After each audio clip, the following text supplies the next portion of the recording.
네, 안녕하십니까. 박영환입니다. 자, 오늘은 와실부터 들어갑니다. 자, 와실부터, 그죠? 어디까지 하냐면은, 여기까지. 네, 여기까지가 본사. 자, 설명 들어갈게요. 와실에 들어간들 잠이 와서 누우시랴. 무슨 뜻이냐면은, 소주인에게 수모를 당하죠.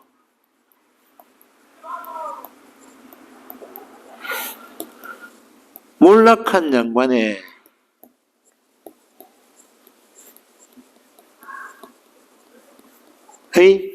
비참한 모습입니다.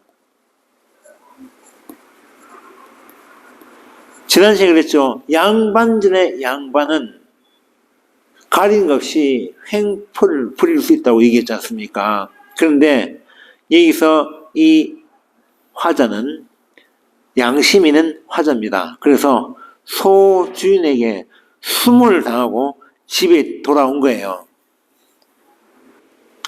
속으로 분하지만은 어쩔 수 없는 상황입니다. 그죠? 그 다음 볼까요? 그래서 잠이 와서 누우시랴. 와실은요, 누추한 방입니다. 누추한 방입니다. 화자가 거주한 방이죠. 이게 와실이에요. 이것이. 수모를 받고 왔으니까 잠이 오겠습니까? 안 오겠습니까? 잠을 못 자죠. 부끄럽고.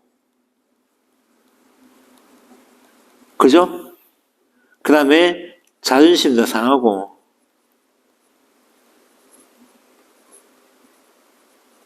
그죠? 온갖 생각이 다 날 겁니다. 다 일어나서 잠을 이루지 못해요.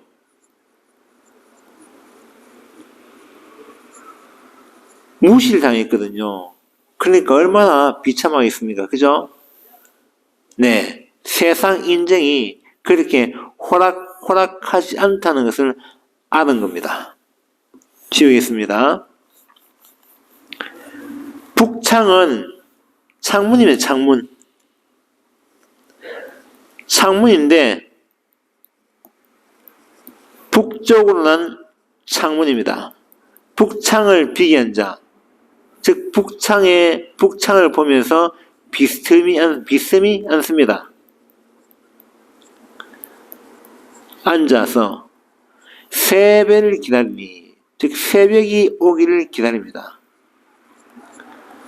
새벽이 오기를 기다립니다. 시간이 흘러가죠. 시간이 흘러간 동안 많은 생각이 있을 겁니다. 할 것이라 보입니다. 할 것이.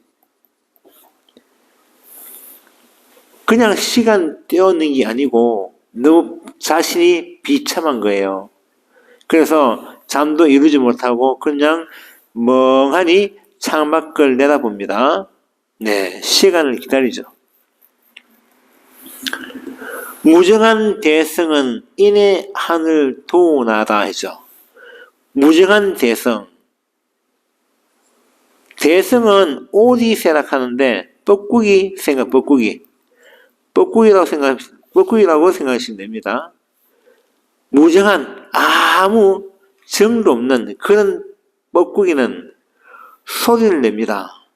그래서 뻐꾸기 소리가 또 좋게 들리는 게 아니죠. 인의 하늘 도둔하다. 화자의 심기를 건드립니다. 참 비참하죠. 평소 같았으면은 아름답게 들릴 새소리가 화자가 너무나 힘드니까 그냥 마음이 안 좋아요. 그러니까 한을 돕는다, 한을 돋운다 이렇게 얘기하죠. 이 한이 뭡니까? 가난이죠. 종조 추창하야, 즉 아침이 끝날 때까지 슬프게 앉아서 슬픈 마음으로 먼 들을 바라봅니다. 자, 아침이 끝날 때까지.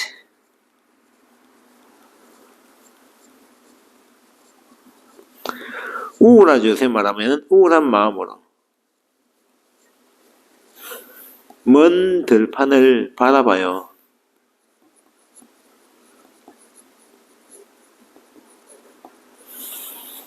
왜 바라볼까요? 농사 짓는 것을 포기했습니다. 그러니까 농사도 짓지 못하고 앞날이 캄캄합니다. 그래서 우울한 마음으로 먼 들을 바라보는 거죠.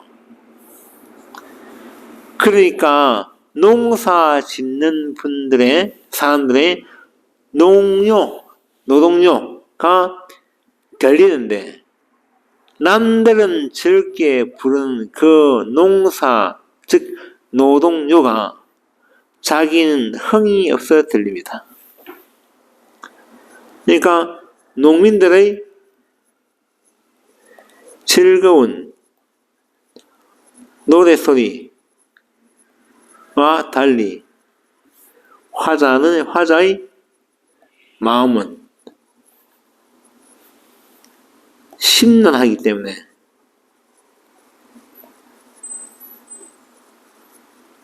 즐거움을 못 느끼죠. 그죠? 너무너무 답답합니다. 답답하니까 어찌할 수가 없는 거예요. 그죠? 그래서 작가가 이렇게 성의 없는 노래가 아니고 농민들이 부르는 즐거운 노동요도 작가 입장에서는 너무나 흥이 없고 그냥 딴 나라 세상의 일처럼 느껴지는 겁니다. 그래서 스스로 뉘우칩니다. 자탄합니다. 예술 자탄하거든요. 세정모란 한숨은 그칠 줄 모르다. 세상 물정을 몰란 자기 자신에 대해서 한숨을 쉬는 거죠. 세정은 세상 물정입니다. 세상 물정입니다. 그러니까 세상 돌아가는 이치, 즉 세상 물정을 모르는 자신에 대해서 한숨 쉬고 안타까워하죠. 세상 물질을 모르는 거예요. 물정. 그죠? 그래서 뭐라 합니까? 이렇게 나오죠. 아깐 저 쇼비는 볕보님도 겨울 새고 있죠. 이거는 소비는 쟁기입니다. 아깝게 가란 저 쟁기는 볕보님도 좋다는 것은 쟁기 날 얘기입니다. 쟁기 날이 참 잘 들었는데 그런 뜻입니다. 쟁기 날이 잘 들었는데 가시 엉킨 묵은 밭도 용익해 가려만한 쟁기로 갈면 어떤 밭도 잘 갈리건만 뜻입니다. 그러니까 자기 집에 있는 쟁기가 농사를 안 지니까 어떻습니까? 그냥 그대로 방치되어 있죠. 그런데 쟁기 날이 잘 들었어요. 저 쟁기로 땅을 어떻습니까? 경작을 하면은 참 잘 갈리겠는데 하고 얘기하면서 어떻게 나오죠? 허당 반벽에 쓸데없이 그랬다 나오죠. 아무것도 없는 빈벽에 그냥 걸려만 있구나 이 뜻이에요. 그죠? 자, 쟁기가 나왔기 때문에 하나 말씀드리겠습니다. 잠시 쉴게요. 우리 청산별곡 보면은 쟁기에 나온 쟁기와 관련된 내용이 나오죠. 어떤 거죠? 네, 익무든, 그죠? 익무든, 장글란 가지고 물 아래 가던 새 본다라는 내용이 나와 있습니다. 기억나십니까? 네, 이끼 묻은 쟁기를 가지고 속세에 있는 자신이 옛날 갈던 밭이랑을 바라본다. 그런 뜻이거든요. 이때 이끼 묻은 쟁기가 무엇을 의미합니까? 바로 농사를 짓지 못하는 상황이죠. 이 청산별곡의 화자는 청산에도 들어가지 못하고 속세도 머물지 못하는 어중간한 입장에 있는 곳에서 속세에 대한 미련을 표현하고 있죠. 그죠? 이 화자는요, 청산별곡의 화자는 이러지도 저러지도 못하는 입장에서 농사를 짓지 못합니다. 농사를 짓지 못하니까 그냥 이끼 묻은 쟁기를 가지고 그냥 바라만 보는 거예요. 됐죠? 그런데 우리 누항사의 작가는 농사를 짓고 싶어 해요. 그런데 누항사의 작가는 농사 지으려는 마음은 있는데, 마음이 있어요. 그런데 소가 없어. 그래서 무시당해요. 그래서 뭡니까? 쟁기를 보니까 좋은 밭을 만들 수 있도록 잘 갈아 놓았습니다. 그런데요, 농사를 못 지어요. 너무너무 힘들죠. 자존심이 막 상하죠. 그러니까 농사 포기하는 거예요. 그러면은 청산별곡의 화자와 누항사의 화자가 가지고 있는 쟁기의 차이점 뭐냐? 차이점 뭘까요?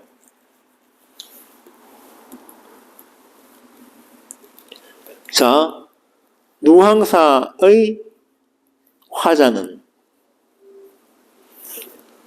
어쩔 수 없이 농사를 짓지 못하는 상황이고, 상황을 말하기 위해서 쟁기를 얘기한 것이고, 청산별곡의 화자는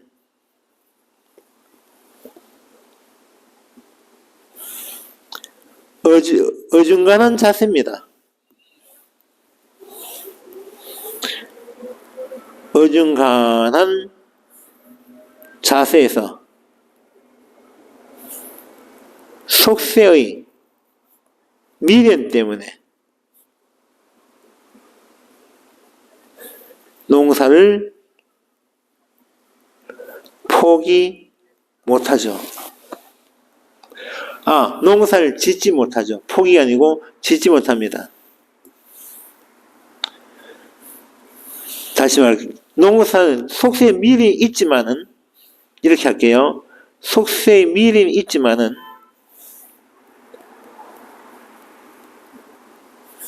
농사를 짓지 못합니다. 그러면은 누황산 자의적으로 볼 수 있고요. 청산별국은 전체 내용을 보았을 때 타의에 의한 상황이죠. 타의적입니다. 이렇게 볼 수 있습니다. 그래서 청산별국의 화자는 이상세기인 청산에도 들어가지 못하고 속세에도 들어가지 못하는 어중간한 상황에서 농사에 대한 미련을 갖고 있지만은 결국 그 농사에 대한 미련은 타의에 의해서 짓지 못한 상황이죠. 그래서 청산별국의 화자는 타의적인 상황에서 농사를 짓지 못하는 것이고 누황산은 자의적으로 농사를 포기하는 겁니다. 그죠? 소가 없으면은 그냥 쟁기를 메고 사람이 서로 도와가면서 쟁기를 끌고 밀고 할 수 있는데 우리 누황사의 작가는 그렇게 할 생각은 없었나 봅니다. 왜 그럴까요? 노비가 나이가 많이 들었잖아요. 그러니까 농사를 짓고 싶어도 못 짓는 거예요. 됐죠? 네, 지울게요. 이렇게 구분하시면 될 겁니다. 물론 시험엔 잘 안 나옵니다만 혹시나 시험에 나올까 봐서 청산별국은 타의적이고 누황산 자의적이다 이렇게 해석할 수 있습니다. 됐습니까? 그래서 허당 반백에 쓸데없이 걸렸거냐, 즉 그 좋은 쟁기가 빈벽에 이렇게 쓸데없이 걸려서 자신의 마음을 답답하게 한다라는 뜻입니다. 충경도 거의거다 후리쳐 더뎌주자. 자, 봄에 농사 지을 시기가 거의 끝났다.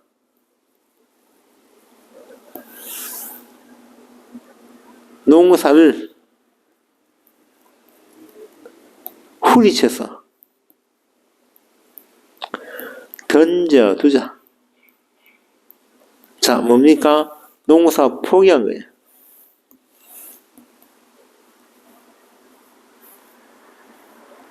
농사를 포기한 겁니다. 내가 여기서 농사를 더 이상 못 짓겠다. 아이고, 포기하자. 그런 뜻입니다. 됐죠? 그래서 자신은 농사를 지을 마음이 있지만은 결국은 농사 짓는 시기를 잃어버리고 그리고 소도 없는 상황에서 더 이상 농사에 대한 미련을 갖지 말아야 되겠다라고 마음을 다잡고 있습니다. 됐죠? 잠시만 위에 잠시 올라갈게요.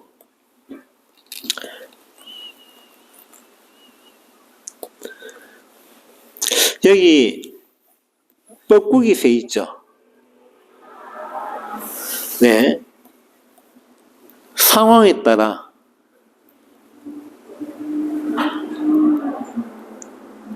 듣는 사람의 느낌이 달라집니다.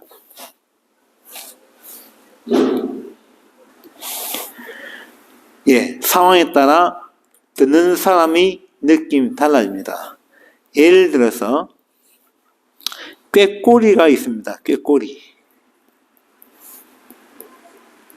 된동음이 화전가라고 있는데요. 여기서 화전가는요, 화전놀이.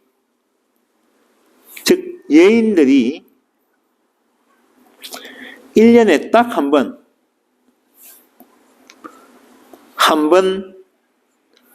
놀러 간 날입니다. 놀러 가서 즐겁게 지내는 그런 날입니다. 그래서 화전놀이를 가는데 여기에 보면은 꾀꼬리가 오네요. 꾀꼬리가. 그래서 대부분 사람은 참 좋다라고 느끼는데 청춘 과부가 있습니다. 청춘 과부는 뭐냐면은 젊은 나이에 남편을 일찍 사별합니다. 즉 남편이 죽어버리죠. 그래서 너무 젊은 나이에 과부가 돼서 외롭게 지내는 여인을 청춘 과부라고 해요. 이 과부는요, 꿈속에서 남편을 만나고 있는데 꾀꼬리 때문에 잠을 깨요. 그러니까 이 청춘 과부가 어떻게 말하느냐면은 남들은 저 소리 좋다고 하지만 나에게는 저 소리가 백년 원수다. 이렇게 얘기해요. 참 비참하죠? 그죠? 소리가 그래요. 좀 작게 보일게요. 좀 작게 할게요. 네. 아, 너무 작게 했네요. 좀 크게 키울게요. 죄송합니다. 그래서 새소리가 상황에 따라 달라진 예가 있는데 여기 뻐꾸기는 작가에게는 그냥 아무 감정이 없는 그런 새예요. 그래서 그와 관계된 예로 된동어미 화정가를 예를 들었습니다. 예를 들었는데 대부분 여인들은 참 좋다라고 생각하지만은 거기 말하고 있는 청춘 과부는 백년 원수라고 하죠. 그래서 사람들이 보는 입장에 따라서 이런 새의 소리, 즉 새소리가 달라진다는 것을 보여주는 겁니다. 됐죠? 이해하셨습니까? 그래서 누항사 하나를 가지고도 이렇게 많은 작품과 연관시킬 수 있습니다. 그래서 진도가 좀 천천히 나가는 것입니다. 진도를 천천히 나가는 것입니다. 됐나요? 네. 오늘 강의 들어주셔서 감사합니다. 고맙습니다. 다음 시간에 뵙겠습니다.